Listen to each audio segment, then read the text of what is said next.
welcome to LOA Today. I'm Walt Thiessen. With me on the show today, Debbie G and Neo Positivity. This is your daily dose of happy. We are so happy you decided to join us today.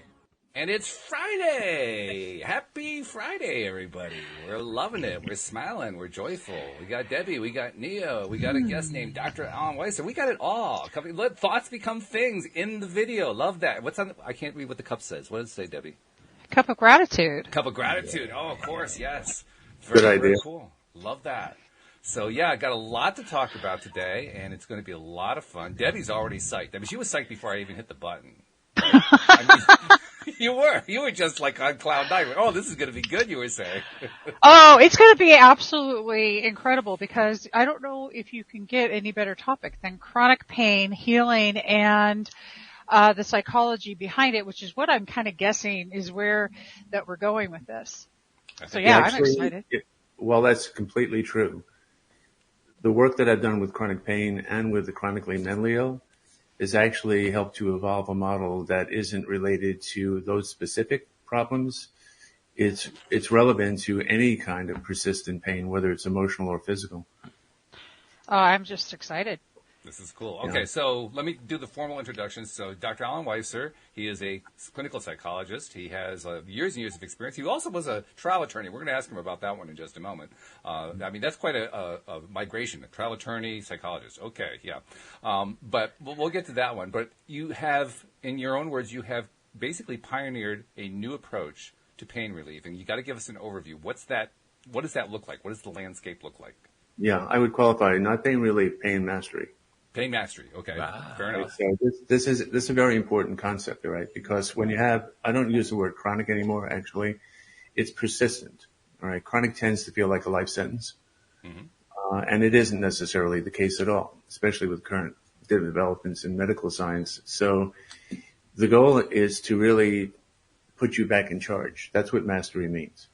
You may still be having pain. You may still be having an impact on functioning, but you get to be in charge. As you all probably know, chronic pain tends to disempower people and have them become increasingly dependent, increasingly dysfunctional, and much of that can be reversed, if not totally eliminated. The problem is the medical system, which I am not being critical of, but is not well designed to support empowerment, to support patient. For example, most chronic pain patients don't know that they actually have a job description. The doctors don't tell them what their role is. They don't tell them it's a partnership. And yet they're going to be working together for years. Imagine being hired in a job where nobody tells you what your job description is. Yeah, right. And they expect you to deliver. Well, on top of that, not even know you were hired for a job.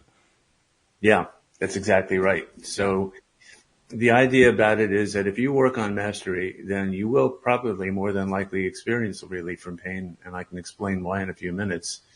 But more importantly, it's about, for many people, recapturing their lives and going from being in a survival mode to actually thriving. We know this. There are examples all over the place. People like Stephen Hawking, right?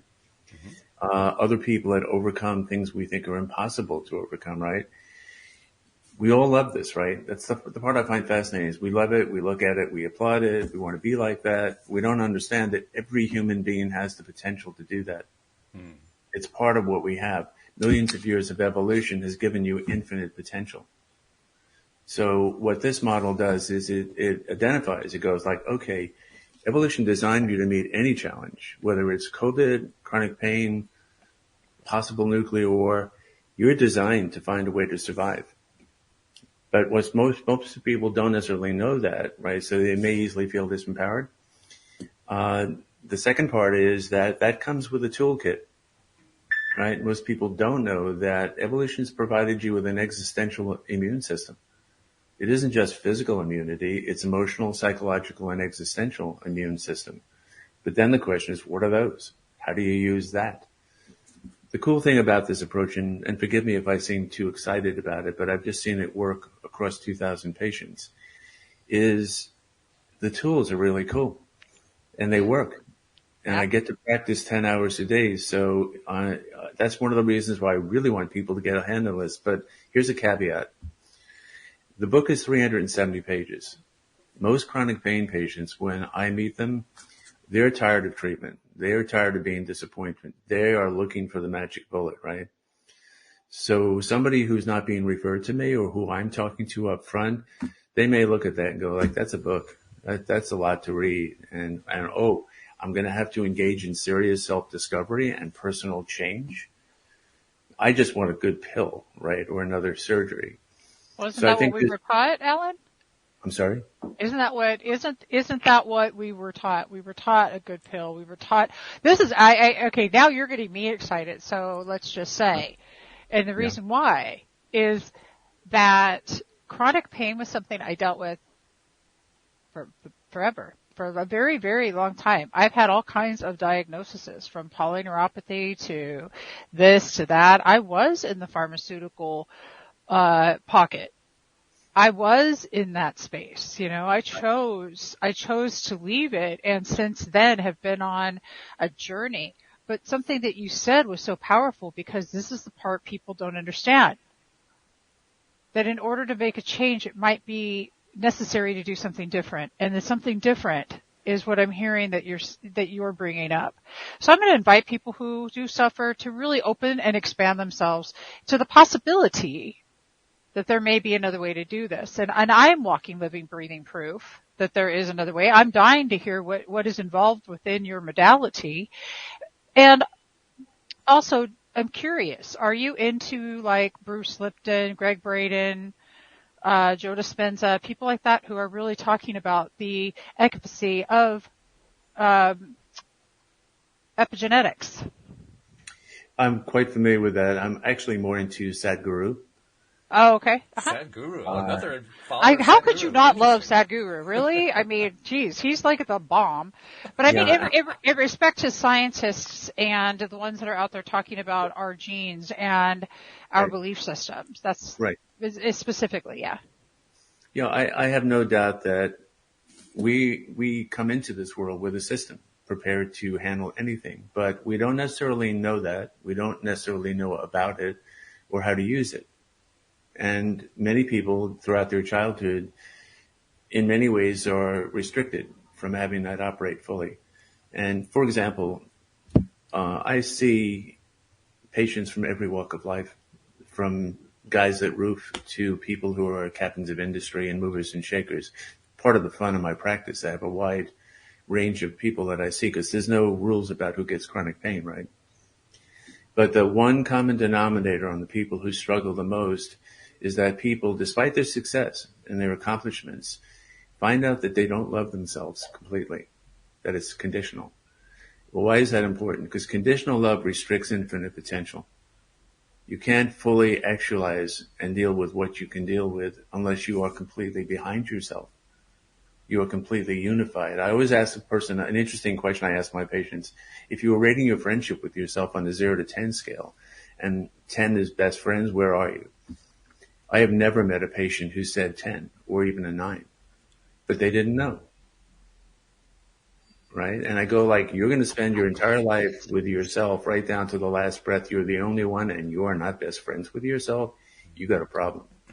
Oh, Kat, can I just please, look, I love me, but it's taken forever to get to this point. And I'm going to say I'm between a 7 and an 8 right now. I love you. Thank you. I love me. Thank you. But I'm not 100% there. Can I just own that? I know that in some spaces, I don't think that I show up fully for myself sometimes. So I'm just going to own it. So anybody out there watching that's going, oh, that's bullshit, I want you to just hear what he just said and hear my truth. Mm-hmm. Just thought I'd add that in. Well, thank you. That's really important. Here's a concept that you might like. Some of this idea, and I want to get into what you were asking about, some of this work starts with concepts. All right. So it's talking about, an existential immune system. Well, when did you hear of that before? Who's talking about that? I've had some very serious training as a psychologist. I spent 10 years working in a state mental hospital, working with a very strong psychology department. I went through psychoanalysis. This model transcends that. It incorporates recovery. It incorporates rehabilitation. It incorporates every aspect, because the key to understanding how to help people with chronic pain is realizing it is not just a physical injury. It creates collateral damage. With a typical chronic pain patient, there can be up to 200 collateral damages. It's like the building falls down in an earthquake, right? But then you have injuries, you have water shortages, you have power shortages, you have all of these consequences, right? And those collateral damages then feed back into the pain problem and recovery. So for example, you have sleep disruption with chronic pain, which is typical. That increases pain by 50%. 50%, right?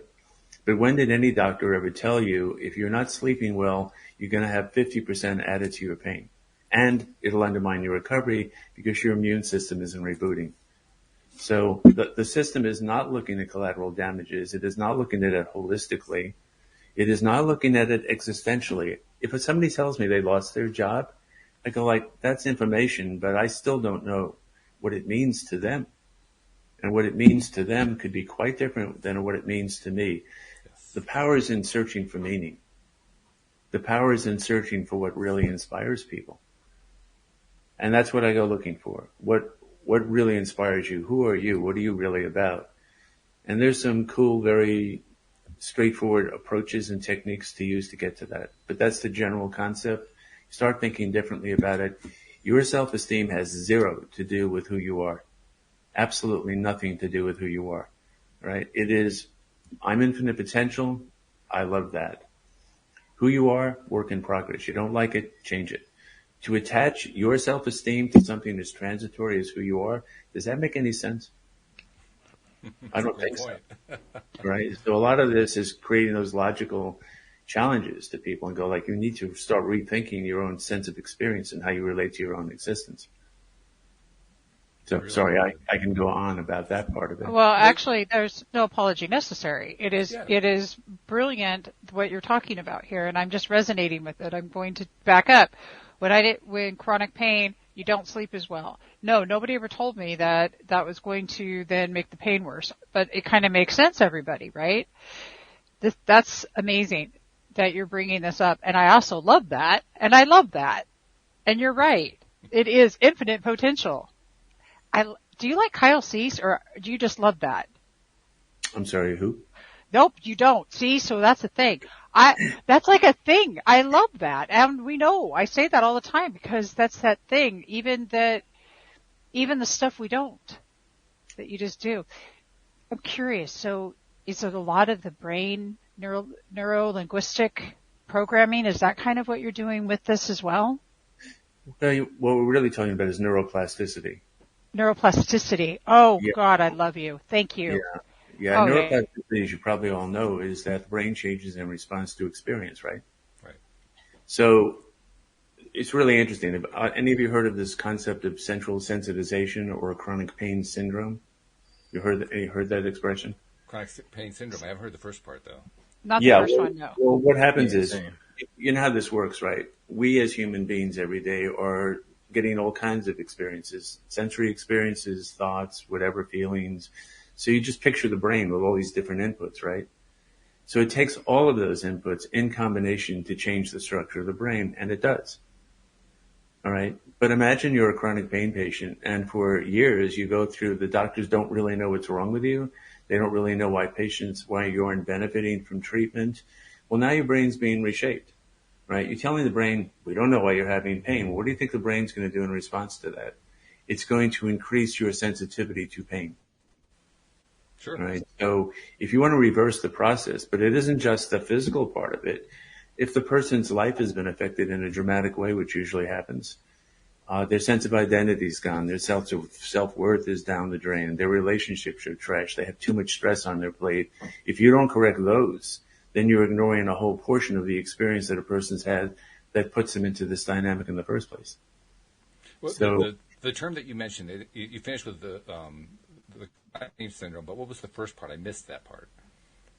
You mean the concept of this, or? Well, there was a label that you applied. I can't remember what the label was. It's called regional pain syndrome. Regional pain syndrome. Yeah, and what they were talking about is the brain is plastic, and when a person is a chronic pain patient, their brain changes. And so sometimes they can have pain where there's actually no injury.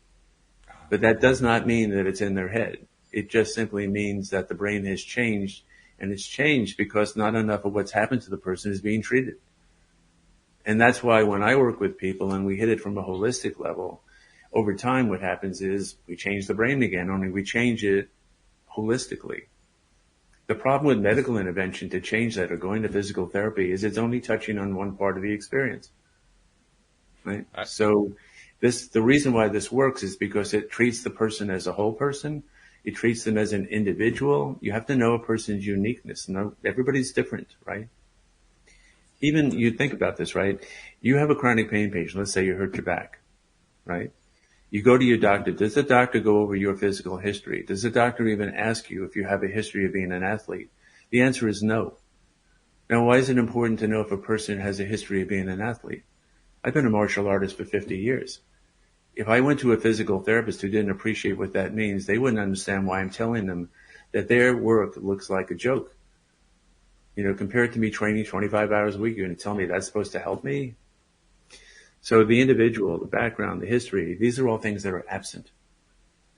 And then they just contribute to it. A lot of chronicity is created by the system. A lot of chronicity? Making pain into something that becomes chronic. Oh, I see what you mean. Okay. What an interesting word. Right, making you into a chronic pain patient instead of a person with pain that they're mastering. That's the difference, right? It's not an identity. It's not a destination. It's not a number. You don't have to sacrifice who you are if you have to suffer through this. We can reinvent ourselves. I mean, we're not one-trick ponies. How many different ways can you be true to who you are? Now we got to ask the $1 million question. But before we do that, for Walt, I'm going to throw this up there. I just want everybody to either type in hashtag overcoming pain in the comments or hashtag I love myself in the comments. Two things that are very, very important that, we need to do. But $1 million question, because, and that's why I'm so quiet, because this is an episode for me. I should be listening. I'm one of those persistent pain people that it has altered so many different parts of my life. So what takeaways can you give somebody, you know, outside of go get my package for $9.99 and $99.99 on my website? What practical can you give somebody to try today? Something to just help somebody, because whatever you give is going to get someone through today so much better up here, you know, in their mind. That's a beautiful gift. Yeah, and I agree with you. And I think, like I said, it's really hard to get that in this kind of dialogue or looking at the book. For starters, if what I'm saying is true, then you've heard something that you didn't know. Yeah. That you actually have more power to deal with this than anybody told you had. That you actually don't have to be nearly as dependent on providers as you thought you did. There's 2 chapters in this book on how to be more successful with treatment. It analyzes all the things that can go wrong in treatment and then tells you exactly what to do about it. For example, how often have you been at a doctor and feel like you don't get enough answers to your questions? Every time.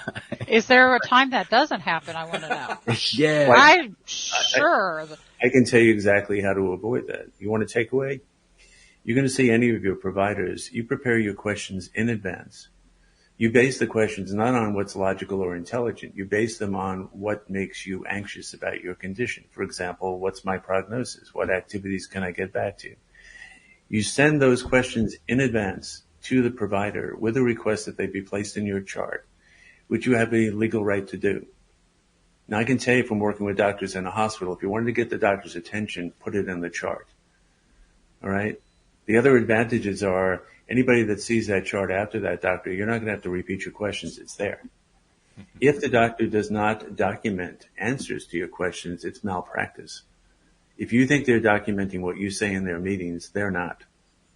So a lot of that information gets lost. So as a starting point, you put your doctors on notice. Here are my questions. Now, if you tell me in the meeting we don't have enough time, that's fine, but I want to know when you're going to give me the answers. And if I was to show you a typical set of questions, believe me, they're much more detailed than most people know.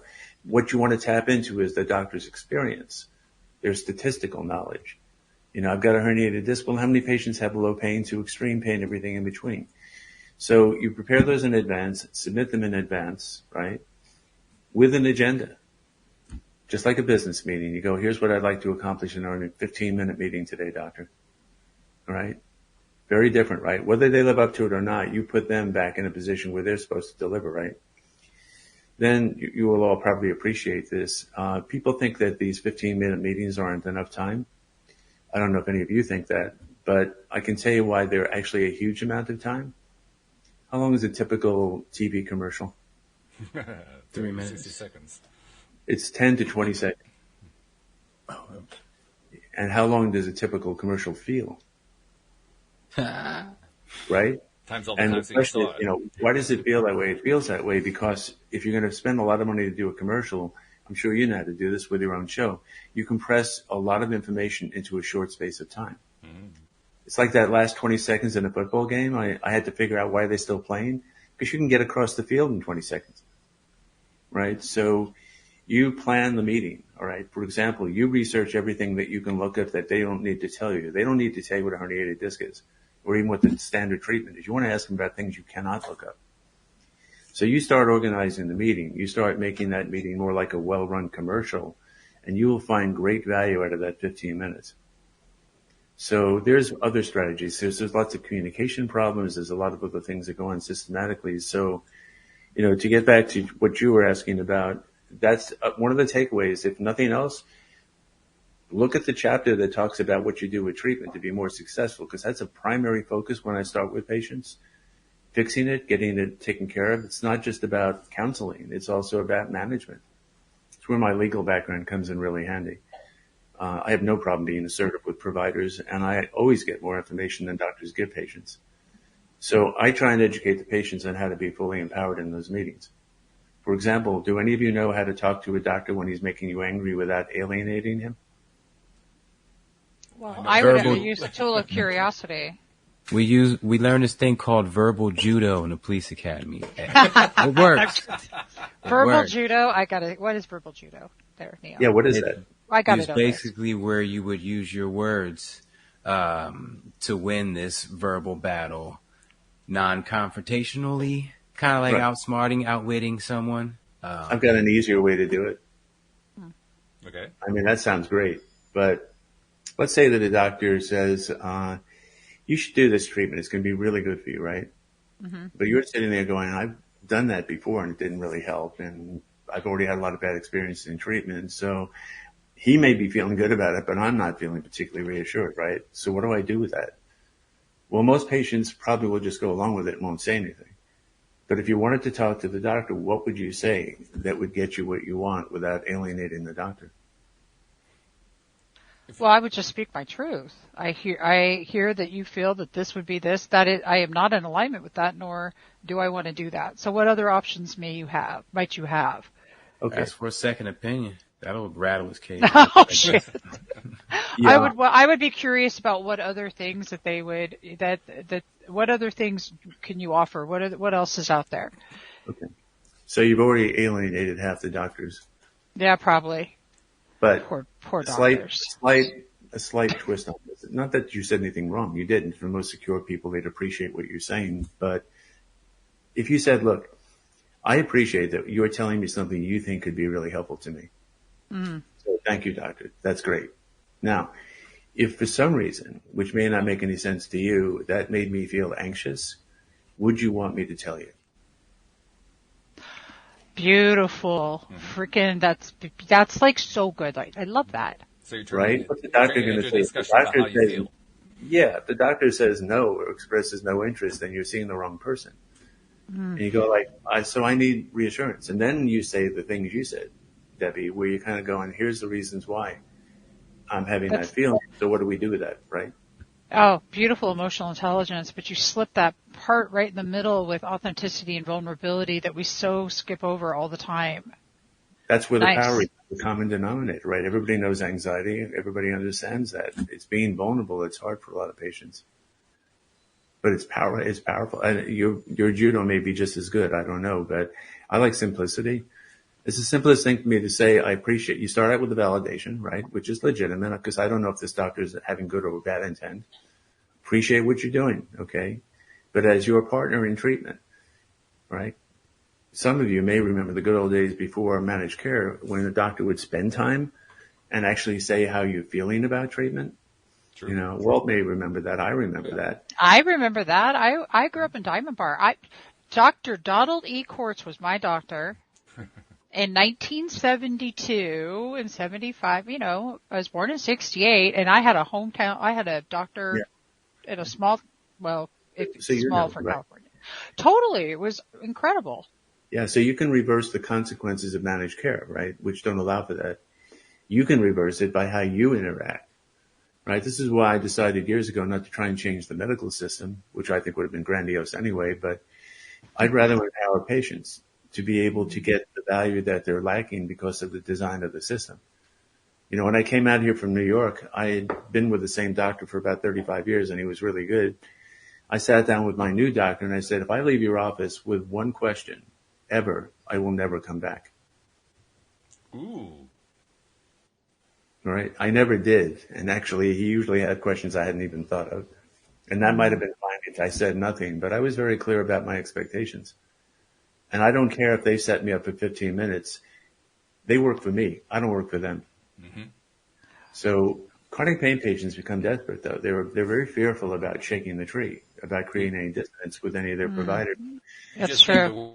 Vulnerable approach breaks right through that because no doctor is going to get angry at you for being a human being.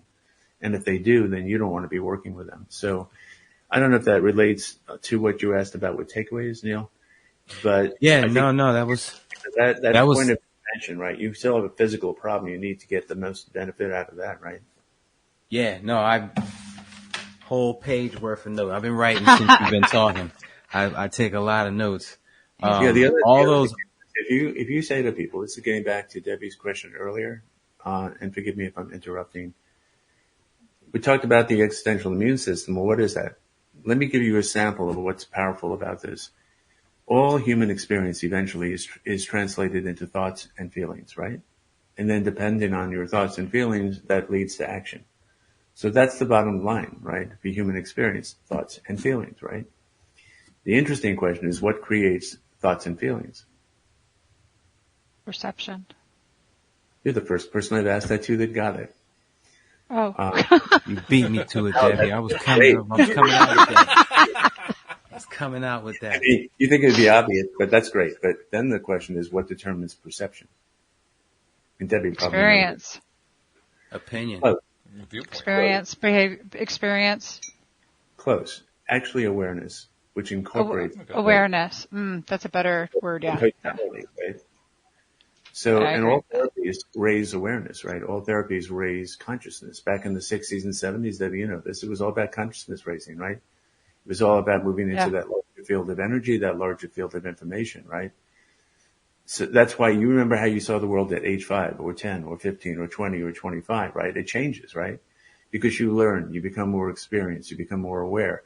If I tell people that they have infinite potential, if I tell them their self-love is not dependent on who they are, that changes their awareness. If I tell people, and this is getting to the tools, that emotions are the most important part of your existential immune system, that emotions actually have a functional purpose, they're not just an experience. They're tools. And they're more important than thinking. Thinking is actually compromised and not nearly as impressive as people think it is.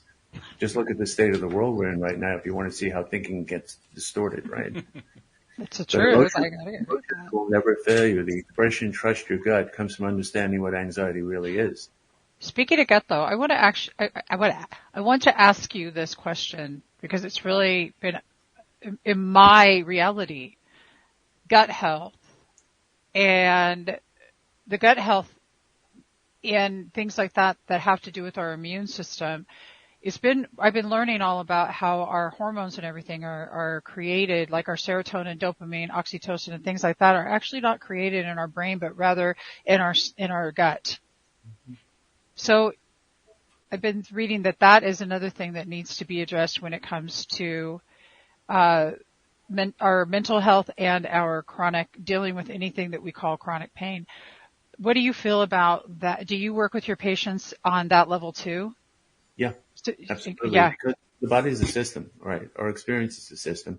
And we all know, certainly you guys know, this is not all there is, right? There's a lot more to what we are. And most of us don't get to experience that, but most of us who are seekers do. My alignment with this started at an early age. I don't know if any of you saw my own bio on this one, but this whole journey that led me to where I am right now, I didn't know until fairly recently, actually. But when I was 12 and a half, I broke my neck. Really? Wow. Now, here's the important part of the story. So I was one of those fearless, headstrong kids. So I decided I want to do backflip on a diving board. I'll figure it out, right? Who needs a lesson, right? Did you know when you do a backflip on a diving board, you're supposed to dive out, not straight up? Oh, no.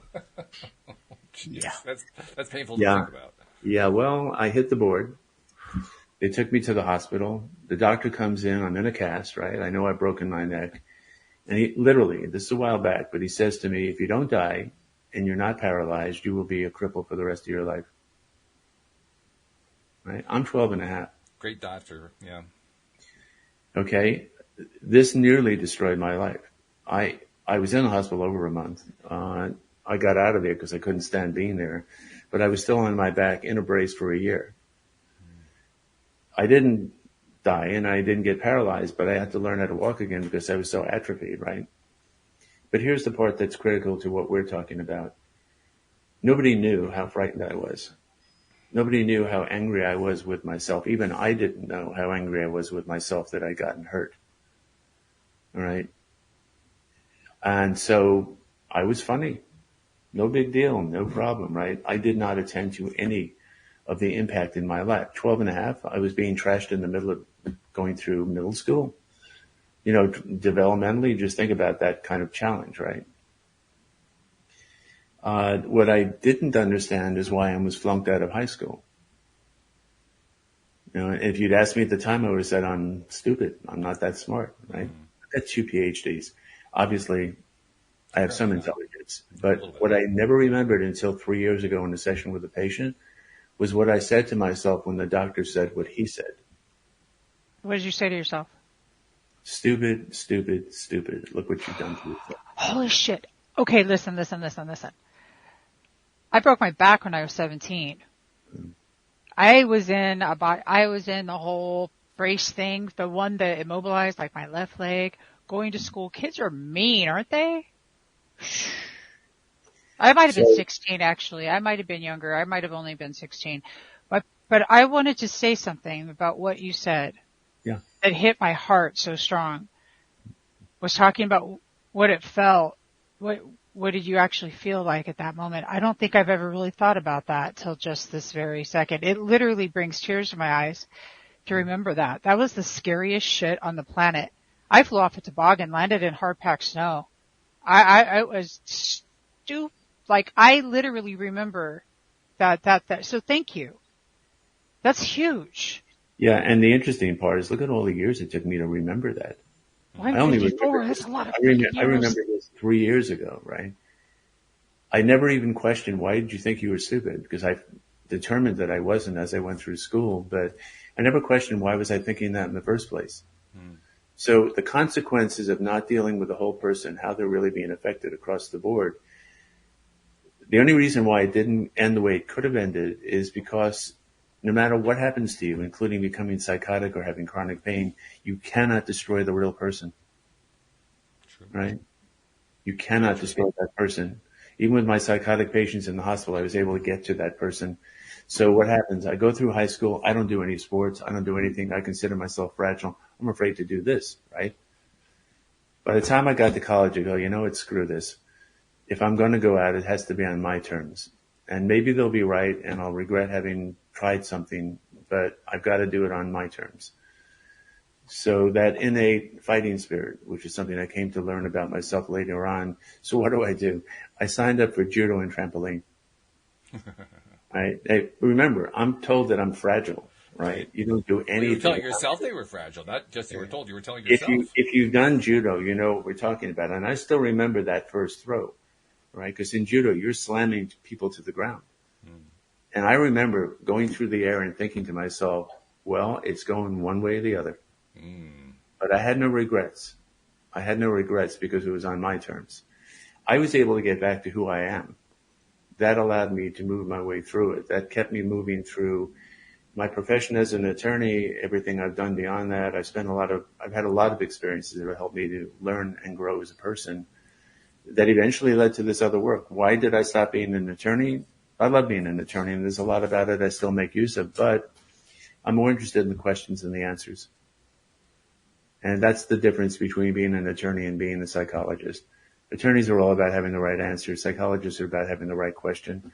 The two together, they work really well. I don't think I would have been happy with only one, but it was a perfect transition. Plus, as I became more secure as a person, I didn't need the protection of having a career like an attorney. Attorney's the shield, right? It's an instant power position in society.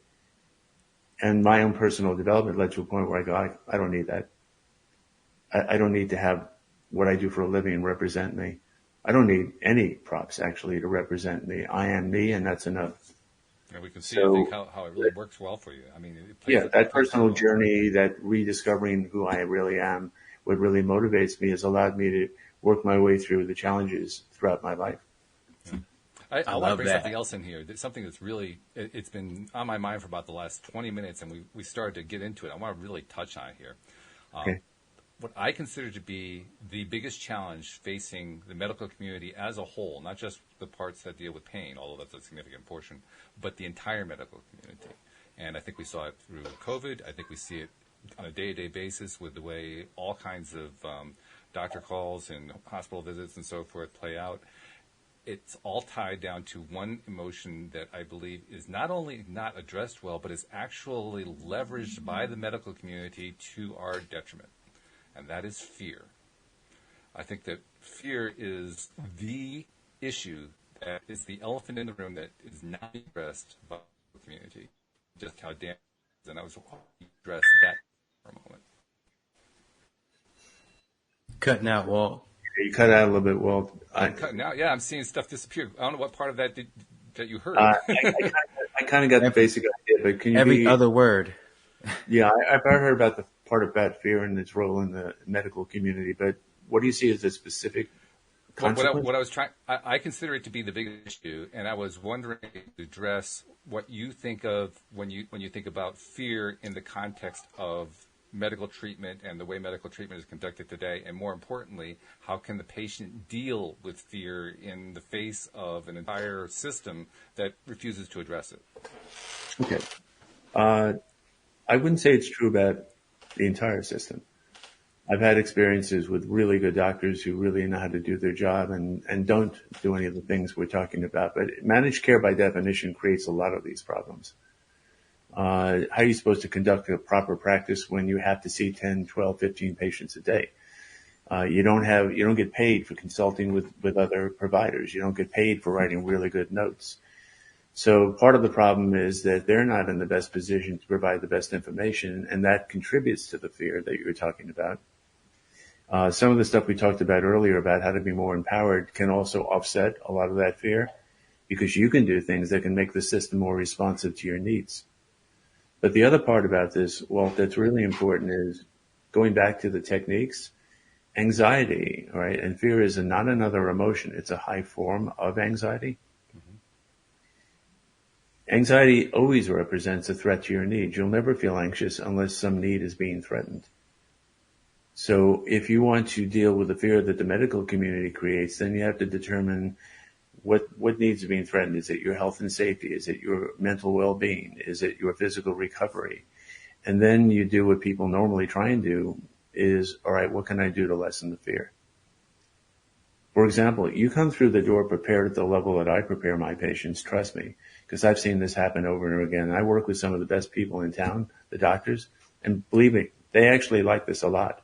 It makes their job a lot easier, right? Patients begin to feel less fearful.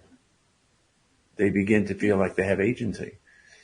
They can send the meal back at the restaurant without worrying about the owner of the restaurant throwing them out. Right? You guys ever watch Seinfeld? Not in a while, but yes. Getting thrown out isn't usually what people are worried about when they send their food back.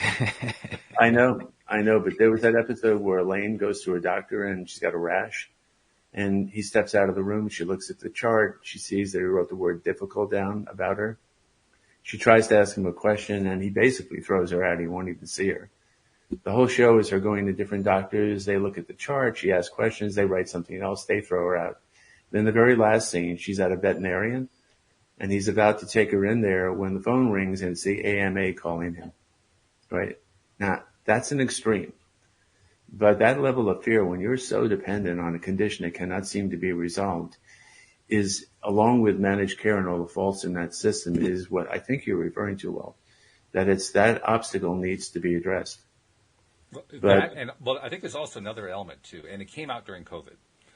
It's not something that has been discussed the right way, but the entire community approach to dealing with, to basically keep the hospitals from overflowing, was to scare everybody into wearing masks, social distancing, and so forth. And I'm not saying there was no value to any of that stuff. I'm not arguing that at all. I'm simply saying they wanted people to be afraid. I even interviewed somebody on the program who was an investigator into placebo and no placebo effect, and she stated on the program she was glad that the medical community was taking the approach of scaring people into wearing masks because it was the only approach that was going to work. And this is not something that I think is just limited. I think this is like across the board. People in the medical community have bought into the idea that there are good times to scare patients, and I think it's damaging. That's a very interesting idea. I'd have to give some more thought to it. COVID is a unique event, and the politics around it have made it much more complicated than it needed to be. I mean, I cannot remember any time in my life, Walt, I don't know about you, when something was going on like polio or some other conditions where this level of confusion and misinformation was making it hard for people to know what actually made sense or not. So I don't know how much of what the medical community is doing, and I don't argue with what you're saying, has to do with that or has to do with who knows. What I do know is the consequence is that people don't necessarily see that as helpful.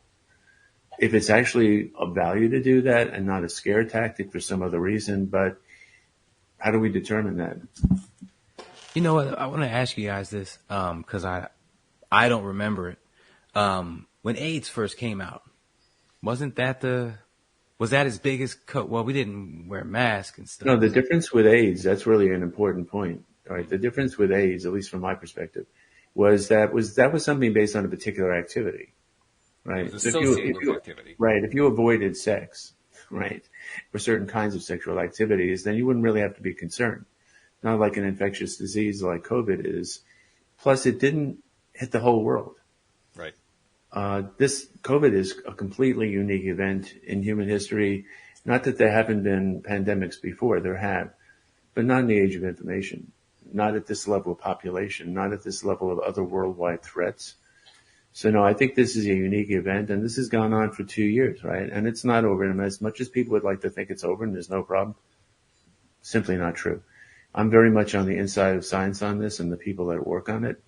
The good news is the technologies are evolving, but the approach to handle this by vaccines is actually not the most fruitful approach. The most fruitful approach is actually exactly what I do. It is to enhance the immune system. You want to supercharge your immune system, so it doesn't matter what virus you think we're done with pandemics. We're not done. All right. I think everybody in this room is in 100% belief that we can heal ourselves better than any medicine can do. I believe that. Plants and stuff like that. Right. I agree with you completely. I don't believe we need medication. I don't even necessarily believe that we need surgeries, but which of us have been taught how to do that? Let me ask this, Debbie. I just had surgery. Yeah. No, I know. I had. This. Yeah. What's that? No medicines are necessary. People can heal themselves, but are certain plants necessary, or could we heal without anything, not even Mother Nature's, what it gives us to heal things? Could we do it just on mental work? Debbie, Alan, well, everybody chime in, please. My answer to that question would be that I think that humans are essentially composed of energy. I like his answer. I'm with him. All right. So yeah, the other one, right? if I knew how to make use of that energy, I can be any physical shape I want. I can repair any damage caused to the system. I think that is part of the human legacy that we've yet to inherit, because the world turned in a material direction hundreds of years ago, and most of it based on greed. So in some societies, no. In some societies, the emphasis has been on spiritual development, right? It's one of the reasons why I love the martial arts. The martial arts are all about exceeding what you think your limits are. So I think to answer your question, Neil, that yeah, I don't know all the ways to do that, but I do know that I did an experiment years ago. I'm smiling when I think about it because it actually worked out better than I thought it would. I thought I'd develop a psychic ability and test it scientifically. So I decided to see if I could become psychically gifted at finding lost objects. All right. So the interesting thing is I tested this. I checked it across time. And in the beginning, it was what most people do. Start logical, ask questions. I realized at some point that the more I thought about it, the less likely it was I'd find something. So instead, I got into the habit when a person said, I've lost my keys. What I did was. Oh. Ooh. Oh. He lost more than his keys. This has been a troubled podcast. I mean, I was losing my signal. Now he's lost his. Oh my goodness. Okay. I'm going to say I agree with that. Heal the documentary kind of uses many different modalities and things like that. And I love that he's talking about using the power of our mind and the power of our ability to heal ourselves. And to address, Neo, what you said till he gets back, to me, it's simple. I think everything has its place. I think plant medicine has its place. I think that there's been enough studies now shown that doing things like ayahuasca under a controlled setting, like over at Rhythmia, can supercharge the healing process in the mind, sort of a reset. But here's the thing. I was just talking to, hey, Alan, welcome back. Sorry, hit the wrong button for a change. It happens. So I was just talking about the fact that I think that there's a place for plant medicine depending on the situation, and that there's been enough proof with psychedelics from mushrooms to ayahuasca. Rhythmia has a really safe place you can do that with medical supervision. And all of that's great to reset those neural pathways, which is what that it does. But without practices and without actually changing belief systems and having that daily routine, the new structure, the new commitment to yourself, all of those things that plant medicine would be, it doesn't matter. You could do ayahuasca from here to the moon and back, and it's not going to do you any good. That's what I think about it. But before we get out of time, I want to get your opinion on that, but I do have a question from somebody that I need to ask you too. Sure. Take it away. Or do you want me to answer the question first? Yeah. What's your vibe on plant medicine? And then I'll ask you the question from someone. As far as I can tell, it's hard to imagine anybody could do a better job of designing an environment for human beings and other creatures to live in. Right? Everything about this environment's a gift. So that includes plants. That includes martial arts are based on learning from creatures in nature.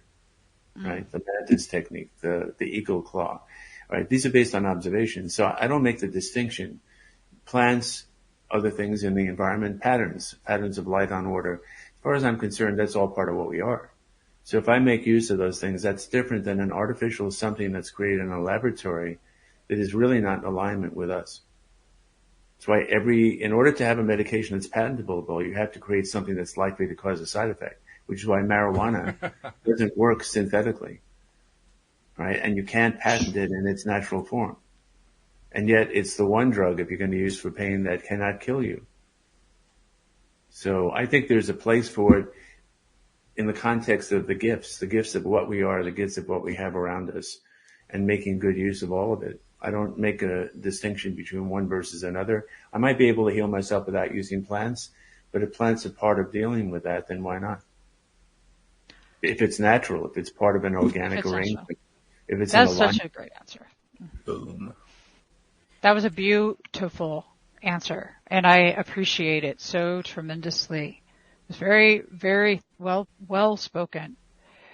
But I really want to ask this important question about chronic pain, fibromyalgia, and mold illness, lasting symptoms, and going on in this person's body for what seems like the last 15, 20 years, and this person really wanting relief from all of it, period, at this point.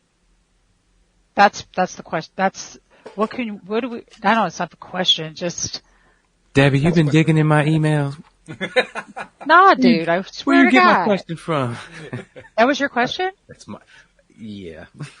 Well, no, that question is from somebody who's one of my heart babies, and I don't know. Sorry, love, but That's you're one of my heart beautiful. babies too, so okay. Let's So go. All it's a good right. question, Debbie. I'll tell you how I'd answer the question, okay? Across the patients I've seen, I work with people with those problems.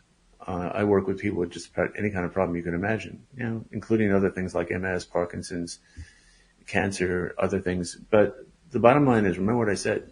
This is about mastery, right? Now, can that person with fibromyalgia or some mold infection, can they be more operational? Can they restore functioning? Can they have less impact from what's going on? Absolutely. The same formulation always works in that direction if the person's willing to engage in self-discovery. And what I talk to people about is an upgrading the operating system. They're not broken, but let's optimize the system so you can get the best benefit. The impact that has on conditions, I'm working with somebody that has Parkinson's whose level of functionality changed by 100% in a year and a half of the work that we did together. The person was completely disempowered, completely negative in her thinking, completely down on herself, completely invested in a decline that was inevitable.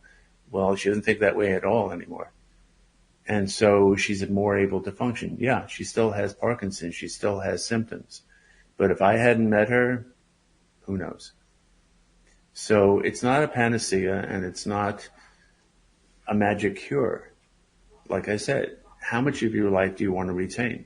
How willing are you to fight to have as much of your life back as you can have? Not what's the magic cure for my pain problem. I'm going to need the magic cure. There's my heart baby right there. Thank you You're for welcome, that. baby girl. I love you. No, I am, Alan, please, I am specific, what I call the mental exercises, affirmations, morning rituals, anything I do with my mind with the purpose in making something better. Be it my health, wealth, my love, my happiness, my kids' report cards, by, looking at his old great report cards, trying to produce a better one. Any mental exercises I can leave this live stream with and do. Yeah. I'll give you one that's really straightforward. I've recently thought a lot about peace of mind. People often bring that up. What does it take to have peace of mind? So here's what I suggest. I think the path to peace of mind is experiencing everything that happens as an opportunity for mastery. Right? Mm-hmm. So then it doesn't matter whether what happens is likable or not. And it's not to say people don't want to do that, but I don't experience anything as anything short of a challenge for mastery. So look at, like for me, neck herniation right now, flaring. Look at that as an opportunity to master. Yeah, and that mastery might depend on looking at the treatment that you're getting or the reasons why it's working or not, or the things you might do to help you. The book is complicated in detail because there's a lot of things you can do. So if you were to look at physical impact in the book, where there are a number of chapters on, you'd see a lot of suggestions for how you can do things. For example, my chiropractor calls me the Tin Man, right? Because I have a number of problems with my lower back and whatever. He goes, like, if you stop training, which I don't, I still train a lot and consistently and go to the dojo, he said, you'd be falling apart, right? He said, just keep training, right? So, for example, just maintaining physical conditioning and keeping sure that every part of your body that you can still work on is as good as it can be, make a huge difference, right? But physical therapy, as you know, does not say physical therapy is the intermediate step. The next step is reconditioning. Right? They don't tell you that before you come into physical therapy, you probably need to get reactivated because most times people are shut down before they make it to PT. So to try and answer your question, Neil, there's a lot of things that can be done to change the dynamic of how you relate to what's going on. How much that's going to affect the pain you have. But if I asked you, if you had to choose between having less pain or higher functioning, what would you choose? Less pain or higher functioning? That's a tough one. That's a tough one. What would you say, Debbie? Higher functioning. Yeah. Well, what about you? I don't choose one or the other. I choose both. Yeah, but you have to make a choice. Which one would you choose? I want to be as high functioning as I can be. If I had to choose, I would choose high functioning. Yeah, I can deal with pain. Pain is not a uniform experience, okay? Soldiers who get shot, I can't imagine fighting after I've been shot, right? It's not a uniform experience at all. I'd rather focus on restoring functioning, empowerment, right? Optimization of how I can operate as a human being. That can make a huge difference in how you perceive pain. It's the first thing I hear from my patients. I may not have any less pain, but I don't feel the same way about it. Right? It's not having the same impact on me emotionally, psychologically. It's a huge, big deal right there. Okay, I have to jump in and say this because I believe this, I know this. Having almost died, having all these things that have happened to me in my life physically, it is traumatic as heck. I promise. It is so traumatic. To have chronic pain from those traumatic things, it's like that trigger is just happening constantly. It just doesn't stop. What I'm loving is that you have solutions to make that, to give us the tools to make that stop. Yeah. And it's necessary. So everybody that's ever had something happen to them realize that I get you, like he gets you, we get you, we understand. So this is really vital stuff right now. And I just know there's a couple people listening right now that need to hear this. And I hope that what you're hearing is that there's hope. I also want to know a little bit about the gut, because I do know that I've heard some stuff lately that have really been focusing on our gut health and our chronic pain. What's your vibe? Well, I don't ignore the physiological part of this. I mean, I'm always looking at the latest advances in science, the latest understanding of the physiological side of it. Yeah. That's very important. And there can be a lot of help when you do that and take a much broader perspective on how the system works. But even the immune system, do you think that we really understand how that works and why it works and what it's designed for? How many people know they have an endocannabinoid system that's designed to function in alignment with marijuana? Well, why in the world do we have an endocannabinoid system? Well, it's another regulatory system in our body, in our system, right? That's so right. I think the combination of understanding the physicality of things and the rest of it, that's what's powerful. I don't ignore the physical part of it at all, or physical options. Matter of fact, I encourage my patients to stay in touch with the latest developments in the science of their problem so that they have more hope. They realize the medical community is on an incredible upward spiral. So who knows what's going to be possible 10 years from now? I'm going to download my consciousness into an android body. I was just watching that movie the other night. What was that? Yeah, I mean, why not? You guys. I'm looking forward to that. All right, I want to know the name of this book again. Yeah. New Possibilities, is that it? The book is New Possibilities, Unraveling the Mystery, which is really understanding what's happened to you, right? And mastering chronic pain. And are you taking new patients in Washington where you're at? Yeah, I still see patients, but frankly, like I said, it's really exposure to this approach and having people become aware. And a lot of the things I do, I could help people by consulting with them, not seeing them as a patient. A lot of it's educational. So if this approach makes sense, if you can see where it could potentially really empower people struggling with chronic problems, that's the whole goal behind this. But certainly, yeah, I see patients in the state of Washington and New York. But it's really more, I want this model out there. I want people to know what's really going on. It took 7 years to get this book together. Congratulations. I celebrate you. Yes. It's probably too late to bring this in. When you got cut off there, you were starting to say something about what the key was, and Luke was asking what's the key. Yeah, I saw that, Luke. And I'm not even sure if you remember what point you were making. But I'll just throw it out That's just in case where you I was talking about the true meaning of life, because I kind of forgot. I'm not sure. Yeah, I mean, it was a while back. Yeah, I don't know. I lost the track, so I'm not sure what that was. Yeah. Okay. Well, I figured it was a shot in the dark, but why not? We'll take a shot. I know the key. I know the key. I know the key. Okay. Yeah. I know the key. The key is gratitude. The key that's true. is grateful beingness. The key is appreciation. Yeah, actually, I'm glad you're pointing to that, Neil. I have a suggestion. Have you ever heard of somebody called Reverend Charles Barker? No. Take a look at a book called Treat Yourself to Life. It was done in the 70s. If you want to be exposed to somebody who not only understands what that says, but actually practices it in a way that people don't know about. For example, if I want new patients, I just simply say I have new patients. I don't wish for them. I don't treat for them. I do it. I don't affirm it. It is. And why is that? Because I'm the creator. You're the creator. All you have to do is channel it, but you have to it was about finding things, right?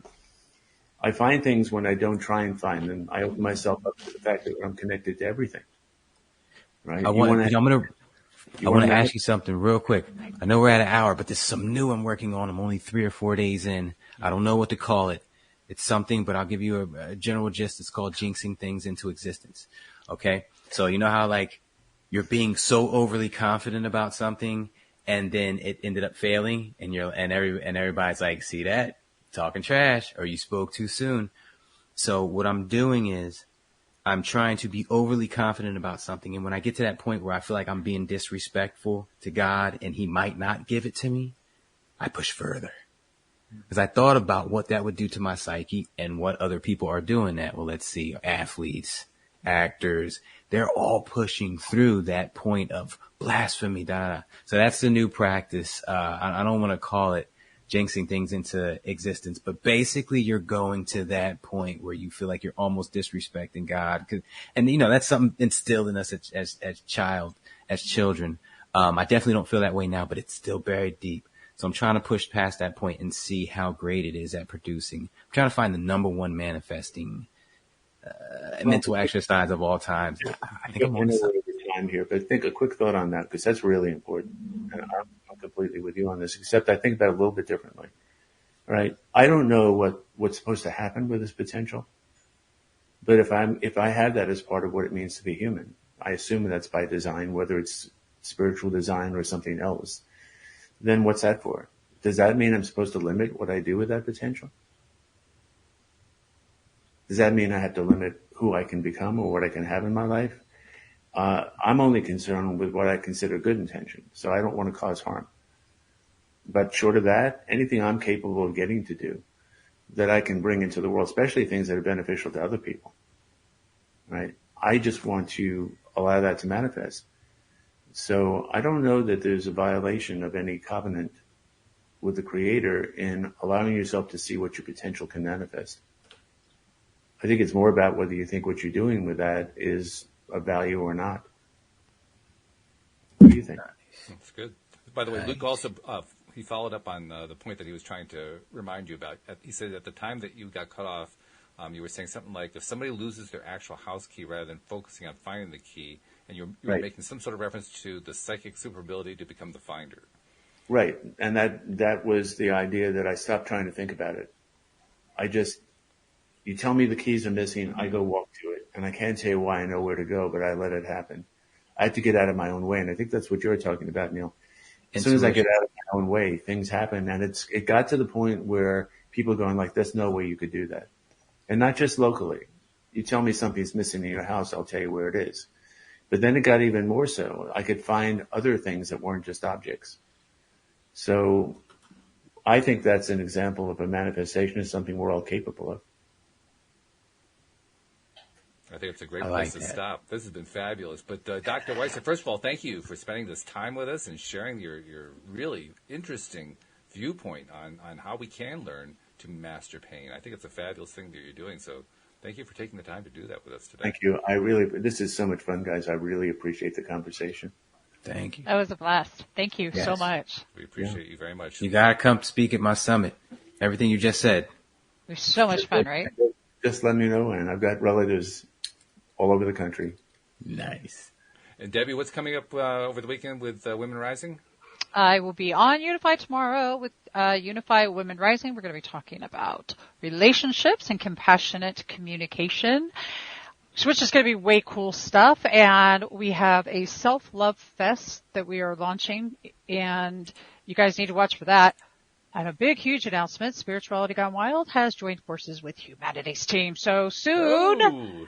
this is going to be cool. So soon, those of you that have the Humanities Team .org subscription, hello, the new Gaia, you will see Cup of Gratas and Symphony of Gratitude and some other shows listed underneath there. So it's going to be super cool. I'm excited about it. It's way rad. Beautiful. Outstanding. I quantum leap that stuff. I don't even know what y'all are doing. I'm just quantum jumping.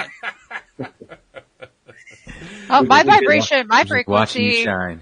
you just, Yeah. dude, I'm going to show you what the trick is. Trick is just be. Yeah. Yeah. Amen to that. Well, Dr. Weisser, thank you so much. Debbie G and Neo Positivity, as usual. You guys are wonderful. Thank you to podcast listeners everywhere. We will see you all next time here on LOA Today. Goodbye, everybody. Bye, guys.